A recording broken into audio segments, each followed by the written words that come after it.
नमस्कार दोस्तों, मैं हूं सोनम और स्वागत है आपका हमारे YouTube channel UPSC PCS with Sonam में। और आप देख रहे हैं आपका पसंदीदा current affairs show, daily current affairs exam booster. कैसे हैं आप सभी? मुझे उम्मीद है आप सभी बेहतर होंगे। आज का दिन है रविवार और तारीख है 9 नवंबर। हम लेकर आए हैं आपके लिए आज के सबसे ज़रूरी करंट अफेयर्स, जो न सिर्फ आपको दुनिया की खबरों से अपडेट रखेंगे बल्कि आपकी आने वाली हर परीक्षा के लिए भी महत्वपूर्ण है। तो बिना किसी देरी के चलिए शुरू करते हैं आज की करंट अफेयर्स की क्लासेस। इससे पहले एक और ज़रूरी अपडेट्स ये है कि हम क्लास 6 to 12 की एनसीईआरटी का सीरीज करवा रहे हैं, जिसमें क्लास 6 को कंप्लीट करवा दिया गया और क्लास 7 की क्लासेस ऑनगोइंग है। तो चलिए बिना देरी के शुरू करते हैं आज का हमारा ये करंट अफेयर्स। जलवायु वार्ता के 30 वर्ष, प्रगति नुकसान संकट में ग्रह। इस सप्ताह विश्व नेता ब्राज़ील के बेले शहर में संयुक्त राष्ट्र जलवायु सम्मेलन के लिए एकत्रित हुआ और यह सम्मेलन जलवायु वार्ता की 30वीं वर्षगांठ को चिन्हित करता है। 3 दशकों की बातचीत, वादों और वैश्विक शिखर बैठकों के बावजूद 1995 तक ग्रीन हाउस गैस उत्सर्जन में 34% की वृद्धि हुई है। जीवाश्म ईंधन का उपयोग उच्च स्तर पर बना हुआ है और वैश्विक तापमान खतरनाक सीमाओं को पार करने की ओर अग्रसर है। हालांकि नवीकरणीय ऊर्जा, इलेक्ट्रॉनिक वाहनों के क्षेत्र में कुछ प्रगति हुई है। इसके साथ ही वैज्ञानिकों ने एक चिंता भी जताया है कि विनाशकारी जलवायु से प्रभाव से बचने के लिए अभी बहुत से प्रयासों की आवश्यकता है, क्योंकि यूएन द्वारा या विभिन्न संगठनों द्वारा या विभिन्न देशों द्वारा बहुत से जलवायु परिवर्तन से निपटने के लिए प्रयास किए जा रहे हैं, लेकिन वो प्रयास उतना कारगर साबित नहीं हो रहे हैं क्योंकि उनका इम्प्लीमेंटेशन या फिर उनका क्रियान्वयन सही ढंग से अभी नहीं किया जा रहा है। 1995 के बाद ग्रीन हाउस गैस के उत्सर्जन में 1/3 वृद्धि हुई है। यह वृद्धि पहले धीमी है लेकिन जलवायु स्थिरता के अनुकूल नहीं है। वैश्विक तापमान कुछ वर्ष में 1.5 डिग्री सेल्सियस से अधिक दर्ज किया गया है। हालांकि 30 वर्षीय औसत अभी भी पेरिस समझौते से थोड़ा नीचे है। छोटे द्विपक्षीय विकासशील देश 1.5% से अधिक ऊपर तापमान वृद्धि के प्रति सबसे अधिक संवेदनशील है, जिससे उनके अस्तित्व को खतरा है। जीवाश्म ईंधन की मांग, वैश्विक आर्थिक विकास, एआई व डिजिटल ढांचे की ऊर्जा मांग के कारण जीवाश्म ईंधनों का उपयोग उच्च बना हुआ है। कोयले की मांग 2027 तक रिकॉर्ड स्तरों के आसपास बनी रहने की संभावना है, विशेष रूप से भारत और चीन जैसे विकासशील देशों में।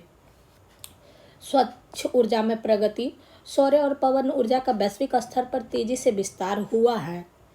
इलेक्ट्रॉनिक वाहनों की बिक्री में भारी वृद्धि हुई है, जिससे ऊर्जा दक्षता बढ़ी है और जीवाश्म ईंधन पर निर्भरता में आंशिक कमी आई है। अभी पूर्ण रूपेण या बहुत अच्छा तो नहीं, लेकिन आंशिक थोड़ा सा भी आया है। वैश्विक स्वच्छ ऊर्जा निवेश 2.2 ट्रिलियन तक पहुंच गया है, जो जीवाश्म ईंधन में निवेश से $1 ट्रिलियन अधिक है। नेक्स्ट है जनजातीय स्वतंत्रता सेनानियों का भारत का पहला डिजिटल संग्रहालय। पीएम मोदी ने नवा रायपुर अटल नगर में भारत के पहले डिजिटल जनजातीय स्वतंत्रता संग्रहालय का उद्घाटन किया। यह संग्रहालय उन जनजातीय वीरों के साहस, संघर्ष और बलिदान को समर्पित है जिन्होंने ब्रिटिश उपनिवेश का विरोध किया और भारत के स्वतंत्रता आंदोलन में महत्वपूर्ण योगदान दिया। संग्रहालय का नाम वीर नारायण स्मारक एवं जनजातीय स्वतंत्रता संग्रहालय, स्थान नवा रायपुर, अटल नगर, छत्तीसगढ़ में महत्व। भारत का पहला पूर्ण डिजिटल संग्रहालय जो जनजातीय नायकों को समर्पित है। प्रौद्योगिकी और विशेषताएं, VFX आधारित दृश्य और digital presentation, interactive screen, QR code आधारित कहानी प्रस्तुति और दर्शकों के लिए आकर्षक, सजीव और संवादात्मक अनुभव।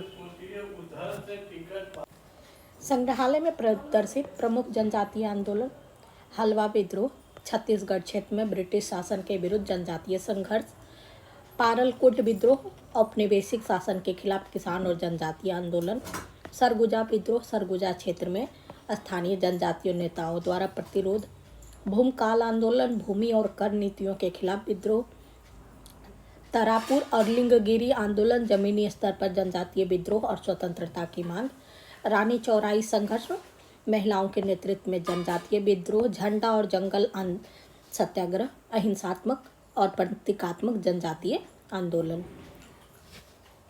एसबीआई ने रचा मार्केट कैप 1000 अरब डॉलर के पास। एसबीआई ने के शेयर 6 नवंबर को 1% से अधिक बढ़त दर्ज करते हुए इसका बाजार पूंजीकरण 100 अरब डॉलर के पार पहुंच गया है।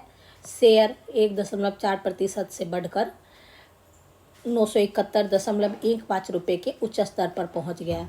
इस उपलब्धि से एसबीआई 100 अरब डॉलर के क्लब में शामिल होने वाली छठी भारतीय कंपनी बन गई है। इस सूची में Reliance, HDFC, Airtel, TCS, ICICI bank पहले से शामिल है। यह उपलब्धि एसबीआई को पहला ऐसा बैंक बनाती है जिसने इस स्तर को छुआ है और यह भारत की उभरती वित्तीय शक्ति और सार्वजनिक क्षेत्र में बैंकिंग तंत्र की मजबूती का प्रतीक है। यह मील का पत्थर बैंक के वित्त वर्ष 2025-26 की दूसरी तिमाही में मजबूत प्रदर्शन के साथ आया है, जिससे एसबीआई ने वैश्विक बैंकिंग जगत में अपनी जगह और भी मजबूत कर ली है। एसबीआई का 100 अरब का मार्केट कैप मजबूत तिमाही नतीजे के बाद एसबीआई के शेयर मूल्य में तेजी से वृद्धि के चलते एसबीआई 100 अरब डॉलर मार्केट कैप के क्लब में शामिल हुआ। अब एसबीआई उन वैश्विक बैंकों और भारतीय कंपनियों की श्रेणी में शामिल है जिनका मार्केट कैप 100 अरब डॉलर से अधिक है। मार्केट कैप के साथ एसबीआई का कुल व्यवसाय भी 100 ट्रिलियन डॉलर का के आंकड़ों को पार कर गया है। यह भारतीय बैंकिंग इतिहास में पहली ऐसी उपलब्धि है। कुल ऋण लगभग 44.2 लाख करोड़ और कुल जमा 55.9 लाख करोड़ हैं। नेक्स्ट है COP30 स्पॉटलाइट, जलवायु अनुकूलन के माध्यम से एक लचीले भविष्य का निर्माण। ब्राजील के बेलेम में आगामी COP30 जलवायु शिखर सम्मेलन जलवायु अनुकूल को चर्चा के केंद्र में रखकर वैश्विक जलवायु प्राथमिकता को नया रूप देने के लिए तैयार है। समन से आगे बढ़ते हुए दुनिया पहले से ही सामने आ रहे बाढ़, सूखा, बढ़ते समुद्र स्तर और चरम मौसमी की घटनाओं के अनुकूल ढलने की तत्काल आवश्यकता का सामना कर रही है। भारत सहित 35 से अधिक देशों द्वारा 1.3 ट्रिलियन डॉलर के वार्षिक अनुकूल वित्त रोड मैप का समर्थन किए जाने के साथ COP30 को अनुकूलन के COP के रूप में याद किए जाने की उम्मीद है। तो यानी COP30 जलवायु शिखर सम्मेलन का आयोजन ब्राजील के बेलेम में होगा। बेलेम में आयोजित किया जाएगा। UNFCCC वार्षिक COP शिखर सम्मेलन आयोजित करता है।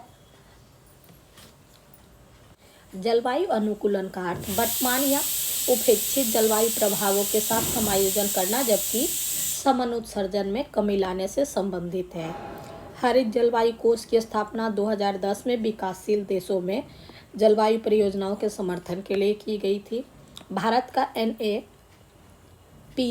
2008 में शुरू किया गया था, जिसमें 8 राष्ट्रीय मिशन शामिल है। SIDS निचले स्तर पर द्विपक्षीय देश है जो समुद्री स्तर में वृद्धि के प्रति अत्यधिक संवेदनशील है। LDC वे देश है जिन्होंने संयुक्त राष्ट्र द्वारा निम्न आय और कमजोर मानवीय विकास सूचकांक वाले देशों के रूप में वर्गीकृत किया गया है। बाकू से बेलेम रोड मैप 2025 में शुरू की गई एक पहल है जिसका उद्देश्य अनुकूलन पर केंद्रित जलवायु वित्त में 1.3 ट्रिलियन डॉलर जुटाना है। साइमन स्टील 2025 तक UNFCCC के कार्यकारी सचिव हैं। तो ये COP30 से संबंधित इम्पोर्टेंट बातें थी। नेक्स्ट करेंट अफेयर्स है विश्व रेडियोग्राफी दिवस।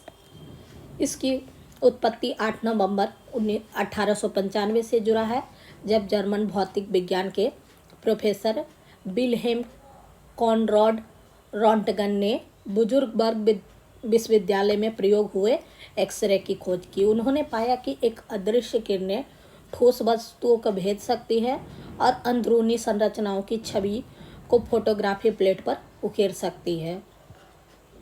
मनाए जाने की तिथि 8 नवंबर को हर वर्ष मनाया जाता है। उद्देश्य एक्सरे की खोज का उत्सव और रेडियोलॉजिस्ट का सम्मान।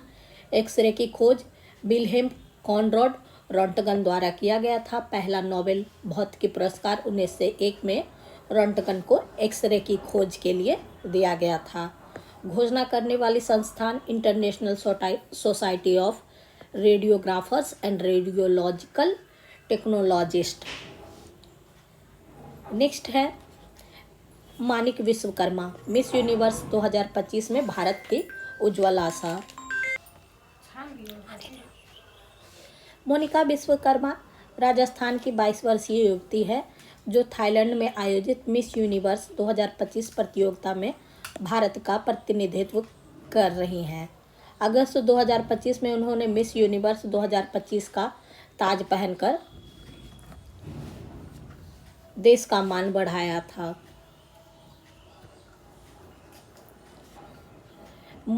मोनिका मूल निवासी गंगनगर राजस्थान की हैं। वर्तमान में दिल्ली विश्वविद्यालय में राजनीति विज्ञान और अर्थशास्त्र के अंतिम वर्ष की छात्रा हैं और दिल्ली में रह रही हैं। उनकी शैक्षणिक पृष्ठभूमि और आत्मविश्वासी व्यक्तित्व ने उन्हें 18 अगस्त 2025 को जयपुर में आयोजित राष्ट्रीय प्रतियोगिता में विजेता बनाया। इससे पहले वे मिस यूनिवर्स राजस्थान का भी खिताब जीत चुकी हैं। नेक्स्ट है प्रधानमंत्री मोदी ने नेक्स कार 19 लॉन्च किया और भारत की पहली घरेलू टी सेल थेरेपी है। यह भारत के स्वास्थ्य और जैव प्रौद्योगिकी क्षेत्र में एक ऐतिहासिक उपलब्धि दर्ज करते हुए पीएम मोदी ने नवंबर 2025 में नेक्स कार 19 भारत की पहली स्वदेशी कार टी सेल थेरेपी का शुभारंभ किया है। कार टी सेल थेरेपी का उपयोग कैंसर के इलाज में भी किया जाता है। यह नवाचार कैंसर उपचार में एक क्रांतिकारी बदलाव लाने की दिशा में भारत का निर्णायक कदम है। इसे यूमेनो एसीटी, टाटा मेमोरियल और डीबीटी और बीआईआरएसी के सहयोग से विकसित किया जा रहा है। तो हम जानते हैं नेक्स कार क्या है। नेक्स कार 19 एक उन्नत टी सेल थेरेपी है जिसमें मरीज की अपने टी कोशिकाओं को जेनेटिक रूप से संशोधित किया जाता है ताकि वे कैंसर कोशिकाओं को पहचान कर नष्ट कर सके। विशेष रूप से बी सेल ब्लड कैंसर जैसे ल्यूकोमिया, लिम्फो के इलाज के लिए बनाई गई है। यह उन मरीजों के लिए वरदान साबित हो सकती है जिन पर पारंपरिक इलाज प्रभावी नहीं होता है। कार टी सेल थेरेपी कैसे काम करती है? तो पहले मरीज के खून से टी सेल निकाला जा कर संग्रह किया जाता है और इंजीनियरिंग इन कोशिकाओं को प्रयोगशाला में इस तरह बदला जाता है कि वे कैंसर विशिष्ट एंटीजन को पहचान सके। गुणन संशोधित कोशिकाओं की बड़ी संख्या में बढ़ाया जाता है और इन्फ्यूजन इन टी सेल को दोबारा मरीज के शरीर में प्रविष्ट कराया जाता है ताकि वे कैंसर कोशिकाओं का निशाना बना सके। थेरेपी का नाम है नेक्स कार 19 प्रकार कार टी सेल थेरेपी है। लक्षित कैंसर है बी सेल, ल्यूकोमिया और लिम्फो का। विकसित करने वाला संस्थान है आईआईटी बॉम्बे इनक्यूबेटेड स्टार्टअप और इसकी सहयोगी संस्थान है टाटा मेमोरियल हॉस्पिटल और इसको समर्थन प्राप्त है डीबीटी और बीआईआरएसी द्वारा। इसको लॉन्च करने वाले हैं प्रधानमंत्री मोदी और लॉन्चिंग की तिथि नवंबर 2025 में। डीएनए के खोजकर्ता जेम्स वाटसन का निधन हो गया है। डीएनए खोजकर्ता नोबेल पुरस्कार विजेता जेम्स वाटसन का 97 वर्ष की आयु में निधन हो गया। जेम्स वाटसन ने 1953 में डीएनए की ट्विस्टेड लैंडर की खोज की थी। इस खोज के बाद चिकित्सा, अपराध जांच, जीनोलॉजी और नैतिक क्षेत्र में कई क्रांति आई। जेम्स वाट ने 1953 में ब्रिटिश वैज्ञानिक फ्रांसिस क्रिक के साथ मिलकर डीएनए की डबल हेलिक्स संरचना की पहचान की और 20वीं शताब्दी की सबसे बड़ी वैज्ञानिक खोजों में से एक है। नेक्स्ट है, कर्नाटक भारत का पहला राज्य बना जिसने मासिक धर्म के लिए सवेतन अवकाश मिलेगा। कर्नाटक सरकार ने लैंगिक समानता और कार्यस्थल समावेशन की दिशा में एक ऐतिहासिक कदम उठाते हुए महिलाओं को प्रति वर्ष 12 दिन का सवेतन मासिक धर्म अवकाश देने की मंजूरी दी है।